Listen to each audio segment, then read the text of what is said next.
은사에 대한 말씀을 살펴보면서 은사의 절대적인 결정 주권은 성령 하나님께 있다는 것입니다. 그러므로 언제 어떻게 은사를 받을 수 있을까? 어떤 은사를 잘 받을 수 있을까? 혹은 내가 어떻게 하면 은사가 주어질까? 그런 어떤 방법론에 대해서는 성경이 전혀 말하지 않습니다. 오히려 그 은사의 그 장애물들을 우리에게 말씀해 주고 있어요. 은사에 대한 잘못된 이해, 은사에 대한 잘못된 사모함, 그리고 은사의 잘못된 비교, 그 열등과 우월 의식들. 그러므로 오늘 우리가 언제 어떻게 성령 하나님께서 은사를 주실지는 그 성령 하나님께 달려있기 때문에 성령 하나님을 사모하는 마음으로 그 은사를 간구하고 기다릴 수는 있지만, 그 장애물들만 잘 제거되어진다면 반드시 이때가 되면 그 은사는 누려질 수밖에 없습니다. 왜냐하면 성령께서 우리보다 우리에게 더 큰 은사를 더 주고 싶어 하시기 때문에. 왜요?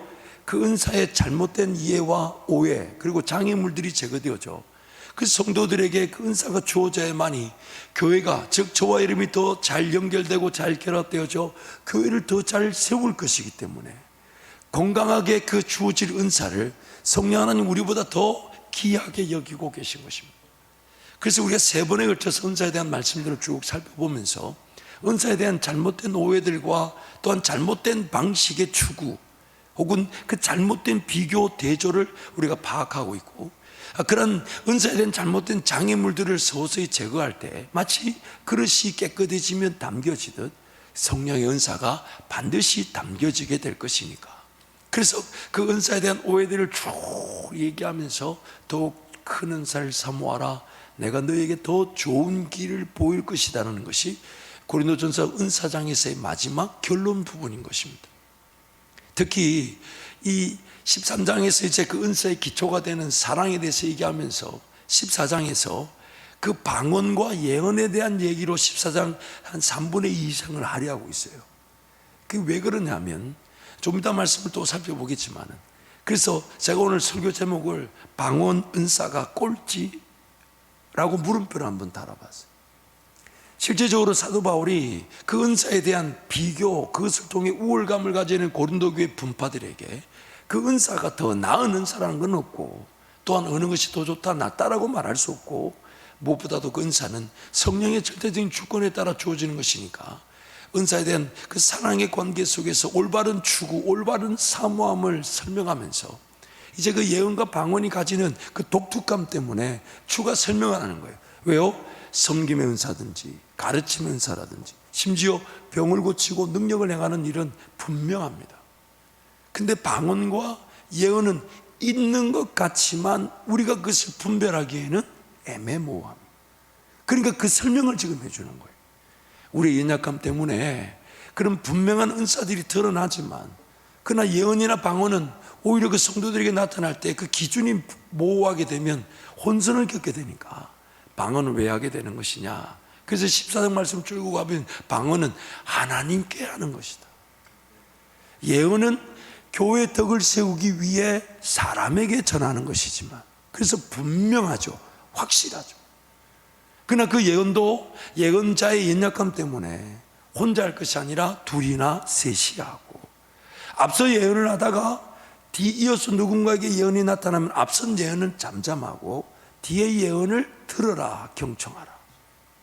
그러나 그 주어진 예언이 둘, 셋, 즉 복수로 우리에게 주어질 때 하나님의 음성으로 동일하게 합의를 이루게 될 때 우리는 그 은사를 하나님의 뜻으로 받아들이나, 은사자들의 연약함으로 인하여 사람의 소리가 있을 수 있으니 서로 그 예언을 할 때 그런 부분들 차순을 따라, 차례를 따라 하되 둘, 셋으로 하고, 그러나 그 은사에 하나님의 뜻을 합의 가운데 받아들이라고 제안하는 거예요.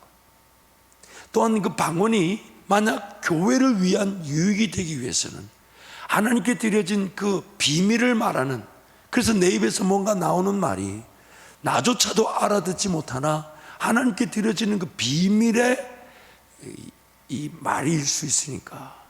그러나 그것이 만약 누군가에게 도움이 되고 교회의 유익을 위하기 위해서는 반드시 방언 통역의 은사가 있을 때야만이 그것을 통역을 통해 교회의 유익이 되도록 하는 것이지, 그 방언을 가지고 자기도 못 알아듣는 말로 누군가에게 대화를 하듯 가르치려고, 지시하듯 알려주려고 해서는 안 된다는 것입니다.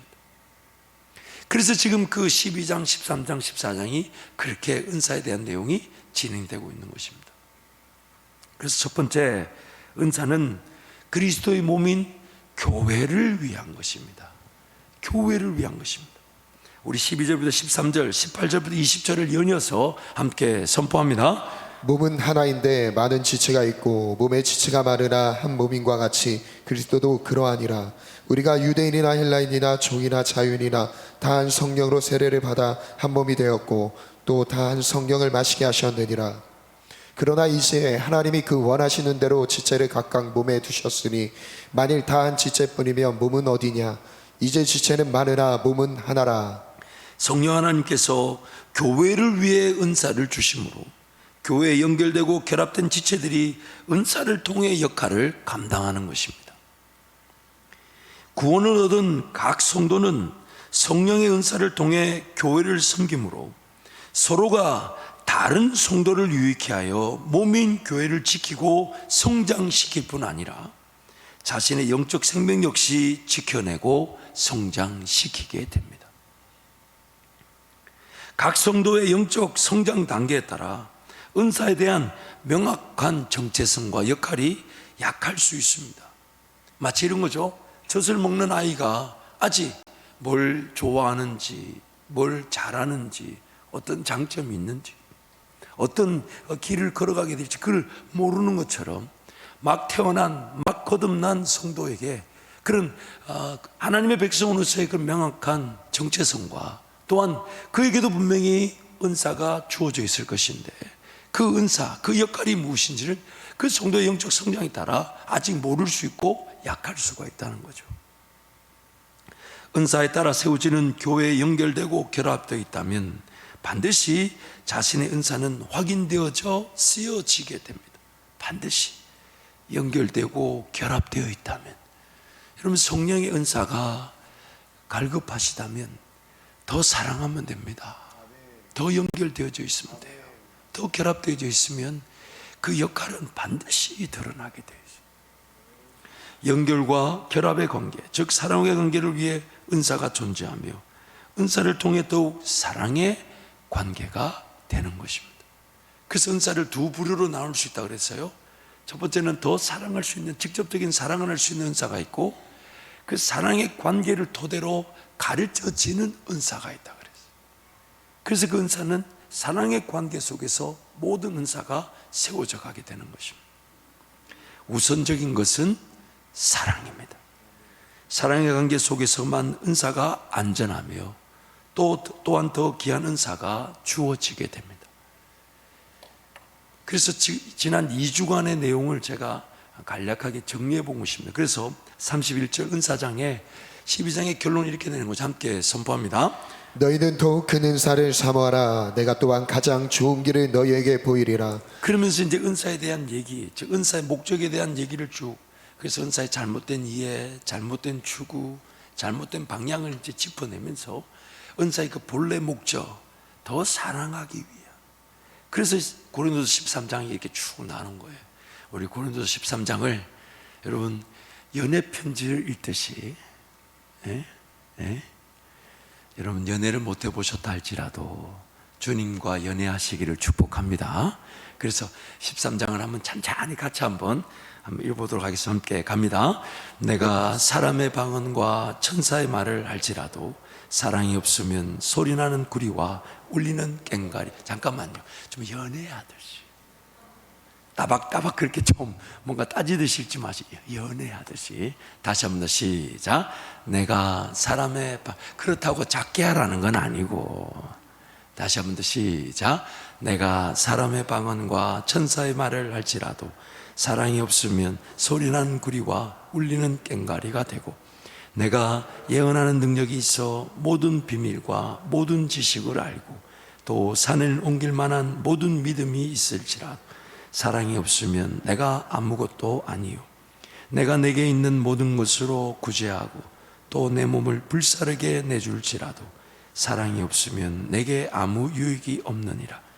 사랑은 오래 참고 사랑은 온유하며 시기하지 아니하며 사랑은 자랑하지 아니하며 교만하지 아니하며 무례행하지 아니하며 자기의 유익을 구하지 아니하며 성내지 아니하며 악한 것을 생각하지 아니하며 불의를 기뻐하지 아니하며 진리와 함께 기뻐하고 모든 것을 참으며 모든 것을 믿으며 모든 것을 바라며 모든 것을 견디느니라.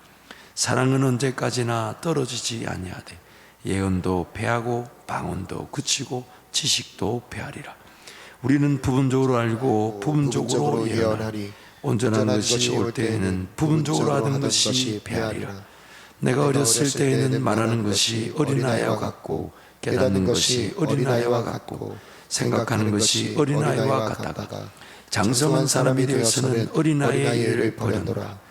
우리가 지금은 거울로 보는 것 같이 희미하나 그때에는 얼굴과 얼굴을 대하여 볼 것이요 지금 내가 부분적으로 하나 그때에는 주께서 나를 사랑하신 것 같이 내가 온전히 알리라.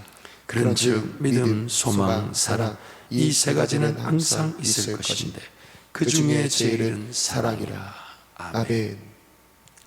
저 천국에 가면 하나님의 그 사랑 안에 거하게 될 때 이 땅에서 성령을 통해 주어졌던 모든 은사는 다 필요가 없습니다. 부분적으로 알던 것들이 다 사라집니다. 심지어 믿음도 필요 없고 소망도 필요 없습니다. 그 중에 제일은 사랑이라. 그 하나님의 사랑 안에 거하게 되면 그런 모든 것들이 다 온전해지고 완전해지고 완벽해집니다. 그러나 그 하나님의 사랑 안에 거할 그날을 기대하며 우리 이 땅에서 하나님의 사랑의 공동체로 우리 교회 안에서 깊게 뿌리를 내리듯 함께 연결되고 결합되어 그 하나님의 사랑을 경험하는 것입니다. 그래서 여러분 어떤 관계에 있든지 그리고 나를 통해 하나님께서 어떤 은사가 주어져 역할을 감당하게 하시든지 고린도전서 13장에 나오는 그 사랑장의 내용을 기준으로 사랑하고 또한 은사를 역할을 감당해야 아무리 옳은 것이라 해도 상대방이 이해하지 못하면 기다려줘야 됩니다.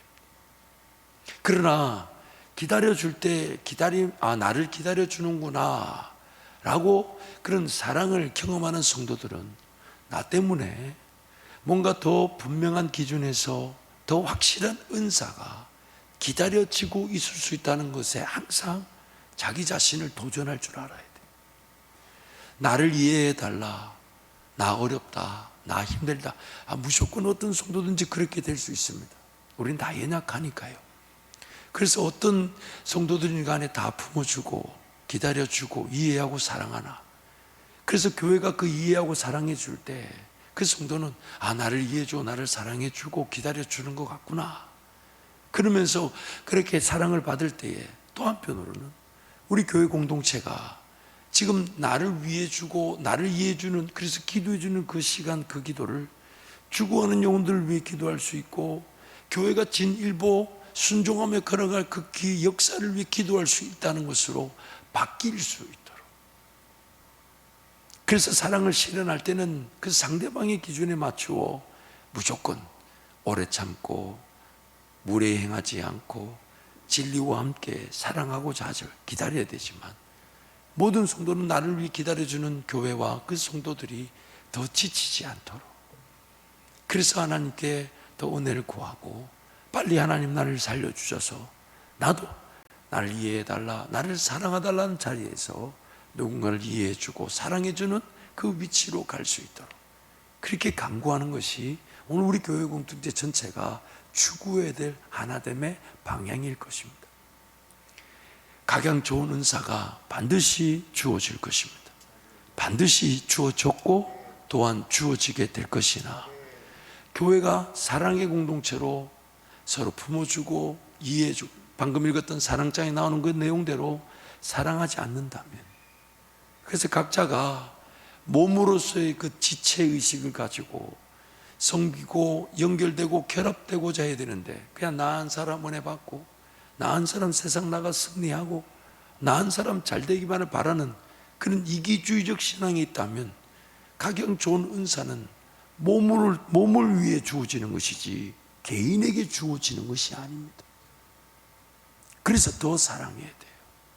더 연합해야 되고. 그래서 목장 모임이든 선교회 모임이든 지여선교회, 지남선교회, 또 우리 교사, 또 내가 속한 교회의 어떤 모임이든 최선을 다해 한 명이라도 더 사랑할 수 있다면, 한 명이라도 더 품을 수가 있다면, 한 명이라도 더 예수 향기를 나타낼 수 있다면, 나부터 더 희생하고자 하면, 나를 통해 교회 공동체가 건강할 뿐만 아니라 하나님 나에게, 교회를 사랑하는 나에게 교회 유익을 위해 그 내가 사모하는 그 은사들을 부어주실 때 쓰임받는, 나를 위한 은사가 아님에도 불구하고 쓰임받는 나부터 가장 행복하게 돼요. 제가 말씀을 전할 때마다 항상 하나님 앞에 감사하는, 그러나 그것에 너무 의존적이어서는 안 되지만은 항상 준비된 내용도 감사한데 하나님의 그 특별한 만지심이 있을 때가 있어요. 그러니까 준비되어져서 원고에 충실하고, 여러분도 알다시피 제가 굉장히 원고 중심 설교를 합니다. 단지 제가 외우고 있을 뿐이에요. 아하, 이게 그동안 이게 말을 안 하니까 모르셨군요. 근데 이제 물론 그 원고를 쓸 때도 하나님의 특별한 은혜를 누리지만 항상 기대하는 데가 있어요.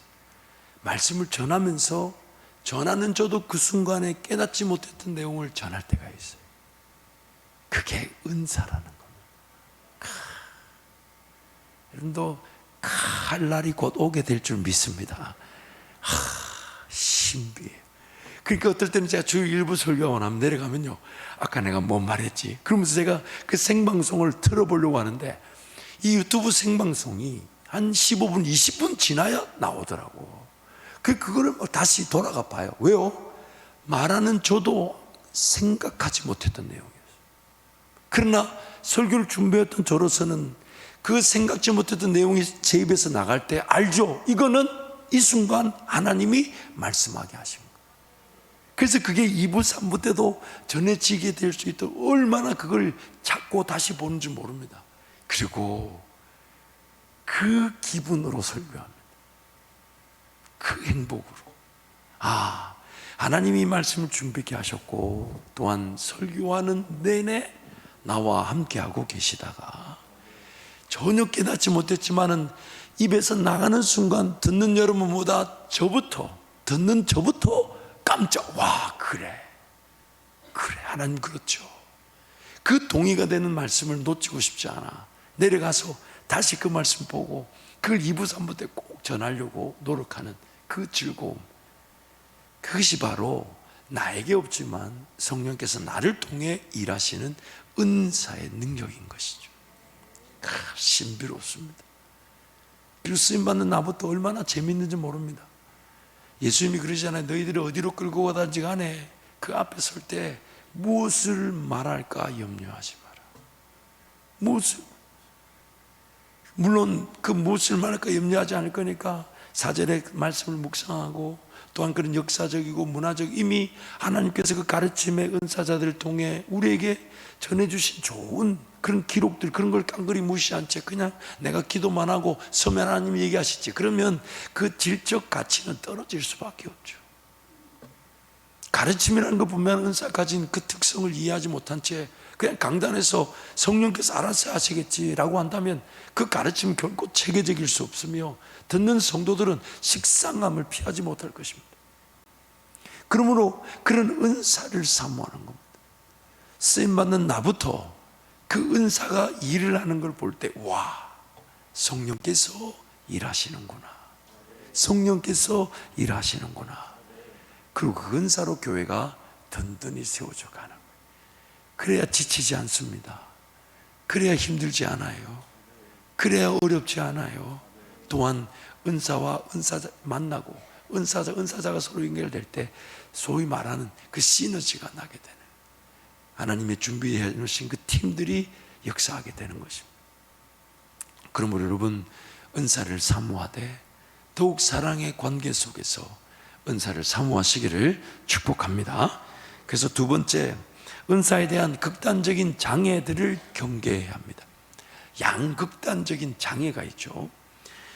그 양극단적인 장애가 뭐냐면, 특별한 은사가 우월한 것으로 여겨 지나치게 사모하고 강조하는 것도 문제지만, 은사 자체에 대한 몰 이해와 사모함이 없는 것도 문제입니다.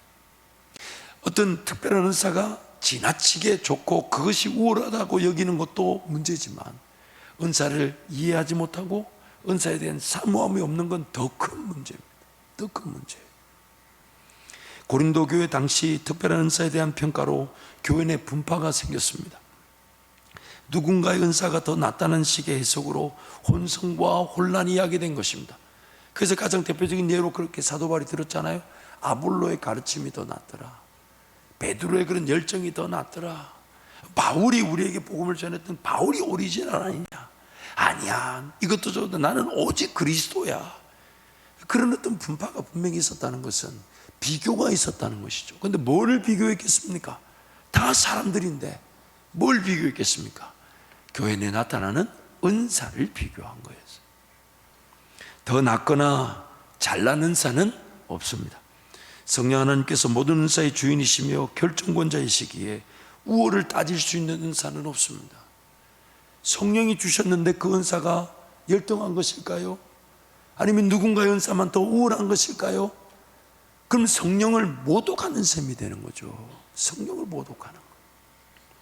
모든 성도는 성령 하나님의 역사에 따라 구원을 얻고, 또한 성령 하나님의 뜻에 따라 각 성도에게 주어진 은사로 교회에 연결되고 결합되게 됩니다. 각 성도에게 주어진 은사는 몸의 지체로서 지극히 마땅한 것입니다. 자신의 역할로 인정을 받을 때에 하나님과의 동행으로서의 신앙으로서의 삶이 행복합니다. 여러분, 몸 안에 있는 지체 중에서 혹은 세포, 조직, 기관 중에서 역할이 없는 게 있을까요? 있으면 암이라 합니다. 있으면 암이라 합니다. 예배당에 와서 은혜는 맞는데 내가 섬김이 없고 희생이 없고 수고가 없고 역할이 없다면 암입니다. 그도 죽었고 그 옆에 있는 지체도 곧 죽습니다. 왜요? 연결되어져 있으니까요. 그러므로 우리 교회를 위할 뿐만 아니라 자기 자신의 생명 유지를 위해서도 영양분을 공급받는 대로 그 역할을 감당할 줄 알아야 돼요. 작은 것이라도 시작해 볼 줄 알고, 그러면서 자신의 은사를 찾아가는, 사모하는 그 길에 들어설 때 반드시 성령 하나님은 기회를 주시는 것이죠. 은사는 반드시 사모되어져야 합니다. 주어진 것이 감추어져 있었음이 확인되거나 새로운 은사가 주어질 수 있습니다. 그래서 여러분, 이미 나에게 은사는 주어져 있습니다. 내가 모르죠. 혹은 새로운 은사가 주어질 수 있어요. 그 대표적인 게 방언이죠. 어제까지 내가 하나님 할 줄 몰랐던 것이 오늘 터져 나올 수가 있어요. 그래서 그런 은사를 사모하는 거예요. 이미 내가 그리스도의 몸의 지체로 부름을 받았으니까. 내 안에 분명히 역할이 있는데 그 역할, 즉 은사가 감춰져 있다 보니까, 내가 아직 연약하고 어리다 보니까, 관심이 없다 보니까 감춰져 있는 상태에 있을 수 있지만, 성령 하나님 그것을 확인시켜 주시든지 아니면 더 큰 은사, 새로운 은사를 또 주실 수 있다는 것입니다. 구원의 감격으로 교회를 이루는 성도의 삶은 은사적 역할을 통해 더욱 성령 하나님과 동행하게 되어 세상 속 빛과 소금의 역할을 감당하게 되는 것입니다. 그래서 세 번째, 은사에 대한 올바른 이해가 필요합니다. 신약 성경에서 은사를 소개하는 성경은 총 4곳입니다. 로마서 12장, 고린도전서 12장, 에베소서 4장, 베드로전서 4장입니다. 로마서 12장 은사의 기록 목적은 로마서의 청중인 로마 교회 성도들을 격려하기 위함으로 유대인 그리스도인들과 이방인 그리스도인들 간의 사랑의 연합입니다. 그래서 이미 로마서든 고린도전서든 에베소서든 혹은 베드로전서든 간에 은사에 대한 설명을 자세히 들여다보면 2가지 공통점이 있어요. 첫 번째는 그 은사의 그 어떤 주어지는 경로, 방식, 방법 이런 것들을 논하지 않아요. 은사 그 자체를 주는 그 목적이 마치 로마 교회 성도들에게 어떤 문제가 있는데 그 문제를 이렇게 위로하고 격려하면서 은사를 소개하고, 또 고린도전서의 그 청중인 고린도 교회 안에 그런 분파들, 마치 교회 안에 예수 믿고 거듭나 있다는 성도들이 그런 잘못된 은사에 대한 그 우월감 혹은 열등감으로 분파를 만들어가는 것에 대한 설명으로 은사를 설명하고, 또 에베소서도 에베소서의 그 고유 목적인 그 구원의 완성으로서의 교회를 위한 은사로 은사를 설명하는 겁니다. 그래서 내용을 이어서 가면 고린도전서 12장 은사 기록 목적은 고린도 내 은사 우월주의에 따른 분파 문제를 해소하기 위함입니다. 에베소서 4장 은사의 기록 목적은 구원의 최종 완성으로서의 교회가 세워지기 위해 은사가 필요함을 강조한 것입니다. 그래서 에베소서에 나오는 은사는 딱 이렇죠. 이렇게 사도, 선지자, 복음 전한 자, 목사와 가르치는 자, 교사, 이 6가지만 소개합니다. 근데 그 자세히 들여다보세요. 사도, 선지자, 복음 전한 자, 가르치는 자, 목사, 교사의 공통적인 뭡니까? 말씀의 기초 그 위에 세워지는 교회라는 거예요. 그래서 에베소서의 그 기록 목적은 뭐냐면 구원의 최종 완성인 그 교회를 세우는 일에 필요한 은사를 강조하기 때문에 다른 은사들과는 다르게 그 에베소서의 기록 목적에 따른 은사를 소개하고 있는 것입니다. 베드로전서 4장 은사 언급의 목적은 엄청난 박해와 핍박이 있다고 해도 교회는 반드시 존재하며 또한 은사로 세워지도록 권면하는 것입니다. 그래서 베드로 전후서는 엄청난 그 박해 시대 때 성도들에게 그 핍박과 박해가 있더라도 성령께서 교회를 세우고 계시며, 그러므로 그 가운데서도 은사로 교회가 세워질 것을 그렇게 짤막하게 소개하고 있는 것입니다. 특히 고린도전서 14장에서 예언과 방언에 대한 은사 설명은 다른 은사들의 명확성과는 다르기에 분별을 위한 기준을 제시하고 있는 것입니다. 그래서 12장, 13장, 14장이 그렇게 은사에 대한 설명으로 이어져 가고 있는 것이죠. 각 성도는 어떤 은사든지 사모할 수 있으나 우선적인 것은 사랑의 관계를 추구하면서 성령 하나님의 뜻에 따라 주어진 혹은 주어질 은사가 무엇인지를 강구하는 것입니다. 그래서 네 번째, 모든 은사가 중요합니다. 모든 은사가 중요합니다. 예수 그리스도의 몸된 교회를 세우기 위해서는 다양한 은사들이 필요합니다. 그리고 은사의 순서에 따라 교회가 세워집니다. 은사의 뭐에 따라 교회가 세워진다고요? 순서에 따라. 그래서 오늘 본문 28절 말씀 이렇게 얘기하죠. 순서를 얘기하는 거예요. 우리 함께 선포합니다. 하나님이 교회 중에 몇을 세우셨으니 첫째는 사도요, 둘째는 선지자요, 셋째는 교사요, 그 다음은 능력을 행하는 자요, 그 다음은 병 고치는 은사와 서로 돕는 것과 다스리는 것과 각종 방언을 말하는 것이라. 가장 먼저는 사도와 선지자 은사로부터 교회가 시작되었고 또한 세워지고 있습니다. 그래서 에베소서 2장 20절 22절 이렇게 말씀하죠. 우리 함께 선포합니다. 너희는 사도들과 선지자들의 더 위에 세우심을 입은 자라. 그리스도 예수께서 친히 모퉁이 돌이 되셨느니라. 그 안에서 건물마다 서로 연결하여 주 안에서 성전이 되어가고 너희도 성령 안에서 하나님이 거하실 처소가 되기 위하여 그리스도 예수 안에서 함께 지어져 가느니라. 사도와 선지자의 터라는 것은 예수 그리스도의 복음을 직접 전해들은 이들의 증언으로서의 기록된 성경을 말합니다. 초대교회가 시작되었을 당시만 해도 수많은 사본들, 가짜 성경들이 많이 존재했습니다. 거짓 복음과 이야기들로 혼란했던 시기였습니다. 그래서 여러분 예전에 다빈치 코드라는 책, 그런 영화 수년 전에 있었잖아요. 그 다빈치 이 코드의 내용이 뭐냐면 예수님이 십자가를 달다 지시다가 너무 힘들어 내려와서 마리아와 결혼하고 자식을 낳은 게 도마였다. 근데 그런 어처구니 없는 얘기들이 엄청 많았습니다. 여러분 참 마귀도 교묘하죠. 당시 어떤 인쇄술이 발달하지 않았죠. 뭔가 글을 기록하려면 양피지. 그런데 사실 그 기록 보관물 자체가 어려웠던 시절이죠. 그러다 보니까 그런 예수님의 이야기를 곡해하고 오해하고 잘못 이야기들이 엄청 많이 돌아다녔어요. 소위 말하는 카더라 통신. 이게 웃자고 한 얘기인데, 이게 여러분 카더라 하지 않아요? 아, 모르시는구나. 누가 카더라 그 카더라 통신이 많아, 잘못된. 그래서 초대교회 당시 이제 1세기에서 3세기 사이에 그런 사도, 즉 예수님의 이야기를 직접 전해 들은 그 사도들의 이야기를 전승으로 올바른 성경을 구축한 것이 정경화, 즉 오늘의 성경에 이렇게 한 권의 책으로 우리에게 묶여져 오게 된 것이. 그래서 사도들 또 구약의 선지자들, 그 성령께서 영감을 통해 기록한 말씀을 정경화, 즉 교회 공의회, 교회 연합의 기구에서 합의를 통해 이것이 사도들의 그런 전승, 그 말과 기록에 따르면 성경으로 합당하다, 그것을 정경화하여서 올바른 성경으로 묶은 것이 오늘 우리에게 이렇게 전해지고 있습니다. 그래서 말씀이 선포되고 교회가 시작될 때 사도와 선지자들의 터 위에서 교회가 시작되는 겁니다.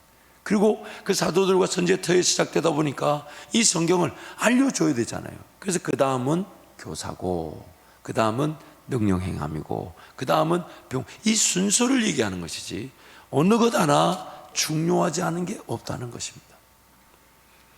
초대 이 성령 하나님께서 영감으로 구약의 선지자들과 신약의 사도들을 통해 성경이 기록되게 하셔서 교회 터전이 되게 하십니다. 교회의 역할, 즉 성경이 올바르게 전해지고 가르쳐지게 함으로써 교회가 지역적으로 성견하게 되었습니다. 가르침의 토대 위에 능력행감, 병고침, 서로 돕는 것, 다스리는 은사 등으로 교회는 더욱 연결되고 결합되는 사랑의 공동체로 건강하게 세워지는 것입니다. 각종 방언을 말하는 은사를 가장 뒤에 둔 것은 덜 중요하다는 것이 아니라 반드시 필요한 은사이나 다른 은사들보다 더욱 가치 있는 것이냐 여겨서는 안 된다는 것입니다. 그래서 그 방언을 제일 끝에다 갖다 두었어요. 중요하지 않다는 게 아니에요. 그러나 그 순서를 볼 때 필요하지만 그것 자체에 너무 매달리지 말라는 겁니다. 그것 자체에 너무 매달리지 말라는 겁니다. 그러나 사모하라는 거죠. 사모하라. 은사 여부에 따라 열등감을 가져서도 안 되지만 특별한 은사를 가진 것을 우월적으로 여겨서도 안 됩니다. 사랑의 관계 속에서 은사를 사모한다는 것은 신앙적 성숙의 자세로 어떤 은사로든지 간에 다른 성도들과 교회를 위해 수고하며 섬기는 것입니다. 성숙의 기회가 되어야 되는 것이죠. 그래서 우리가 이제 은사에 대한 세 번의 말씀을 좀 살펴보았습니다. 이것은 다 교회에 주신 말씀, 몸에게 주시는 하나님의 특별한 은혜입니다. 그러니까 몸으로 연결되는 그 지체들이 그 은사를 공유하는 것인데, 사랑의 관계가 없다면 그 은사는 결코 주어질 수도 없고, 주어진 은사는 안전할 수가 없죠. 위험하죠. 그게 참. 그러니까 여러분, 지금 이제 교회가 영적 성숙도가 이전보다 떨어지다 보니까, 좀 더 쉽게 얘기하면 예전만큼 그렇게 기도원에 기도하러 가지 않고 예전만큼 그렇게 하나님의 은혜에 사모함으로 그 성도들이 모여들질 않아요. 죄송한 얘기지만 교회 수준도 떨어져 있다고 봐야 되죠. 그러다 보니까 예전에 그렇게 왕성했던 신령한 은사들이 보이지가 않습니다. 이걸 아파할 줄 알아야 되죠. 이런 은사들이 우리 교회 가운데 지금 약속되어져 있는데 누리지 못하는 것은 그 은사를 전혀 사모하지 않거나 혹은 우리 서로 더 깊게 사랑하지 않아서 그렇습니다. 연결되어 있지 않아서. 작은 교회일수록 성도들이 피할 곳이 없어요. 그러다 보니까 우리 교회처럼 큰 교회로 오십니다. 그러다 보니 교회가 크면 클수록 그런 은사의 그런 추구함이 떨어지게 되죠. 안타까운 일이죠. 어떤 성도든지 간에 품어주는 환경으로서는 너무 멋진 공간이지만, 그러나 그냥 숨어 지내는 성도들이 있을 수 있고, 또 그런 성도가 있다는 것이 당연한 듯 치부되는 게 우리가 정말 반성하고 회개해야 될 일일지도 모릅니다. 그래서 이제는 모든 사역자들과 직분자들과 성도들이 우리 서로를 돌아봐야 되죠. 사랑과 선행을 아끼지 않고 모기를 피하는 어떤 자들의 습관과 같이 아니하고 날마다 모기를 힘쓸 때 서로 사랑하는, 그러면서 이렇게 또 큰 좋은 울타리는 계속 유지해 가면서 기회만 되면 한 명이라도 더 사랑할 수 있도록, 더 연결될 수 있도록, 더 하나님을 사모할 수 있도록. 여러분 잊지 마세요. 햇빛과 비가 공급된다고 해서 그 가지가 꼭 살아있다고만 볼 수 없습니다. 나무에서 떨어져 있는데도 햇빛과 비는 공급되는 것처럼 보입니다. 몸에 연결되어 있지 않으면 아무리 말씀 생활, 아무리 기도 생활해도 결코 성장할 수가 없습니다. 결코 더 깊은 하나님의 은혜를 맛볼 수가 없습니다. 그래서 몸에 연결되어 있고 몸에 연결되어 있는 그 가지가 햇빛과 비를 공급받듯 말씀과 기도의 자리에서 주님과 동행할 때 마땅히 섬겨야 될 영혼들을 보게 되고 복음을 전할 기회를 가지게 되고 더 헌신하게 되고 더 희생하게 되고 더 수고하게 되어서 더 귀한 은사로 열매를 맺듯 성령의 열매를 맺듯 그렇게 쓰임을 받는 게 오늘 우리 신앙에 정말 풍성한 그 가치, 그리고 그 열매가 얼마나 더 많이 맺힐지 모릅니다. 열매가 얼마나 더 풍성할지 몰라요. 근데 그 열매가 맺히지 않으면 신앙생활은 결국 지옥 가지 않으려고 버티는 수단으로 전락하게 됩니다. 마지못해 해야 되고 안 하면 안 되는 거, 두려운 일이죠. 그러므로 여러분, 제가 예배 전에 여러분께 부탁드렸던 대로 그냥 그러려니 하고 예배를 드리는 우리 자신들을 깨울 줄 알아야 합니다. 깨울 줄 알아야 돼요. 깨울 줄 알아야 돼요.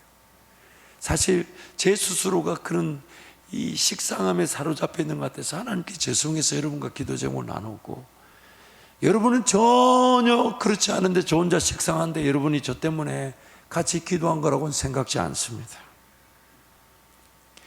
그러니 여러분 항상 은혜를 사모하는 일은 천국 가면 그것만 날마다 더해져 갈 것이고 그 맛을 이 땅에서 볼 수 있도록 우리를 구원해 주셨는데, 그냥 오늘 또 드려지는 예배 정말 감사하죠. 오늘 또 마땅히 드려야 되는 예배 감사하죠. 그러나 하나님의 관점에서 주어질 그 은혜를 사모하지 못한 채 드려지는 예배라면 얼마나 안타깝고 얼마나 힘이 들겠습니까?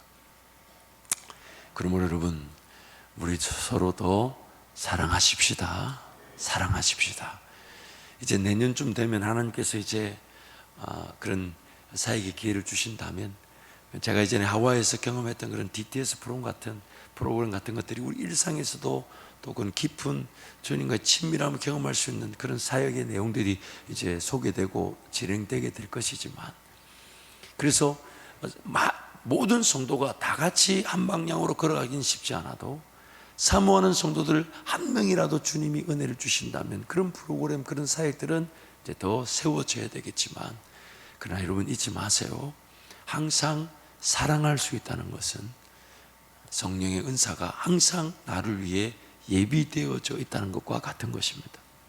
그래서 오늘의 결론은 우리 같이 한번 통성으로 간절히 사모할 때 두 가지를 놓고 기도하면 좋겠어요. 하나님, 더 사랑하게 하여 주십시오. 더 연결되어지고 더 결합되어져 사랑하게 하여 주시되, 이 시간도 하나님의 성령 하나님 나에게 주실 수 있는 은사를 사모합니다. 그것이 이미 여러분 사모되어지는 은사가 있다면 간절히 사모하시되, 만약 그런 것이 없다면 하나님, 저는 어떤 더 좋은 은사를 사모하면 좋을까요?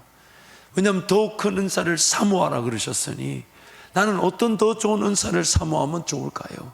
그것도 하나님 알려주셔서 우리 교회가 나로 인해 더 유익해지고 건강해지고 은사로 쓰임받는 나도 더 행복해질 수 있는 그런 신앙 공동체가 되게 해달라고 주님 간절히 세 번 잡고 함께 동성으로 기도합니다. 주여!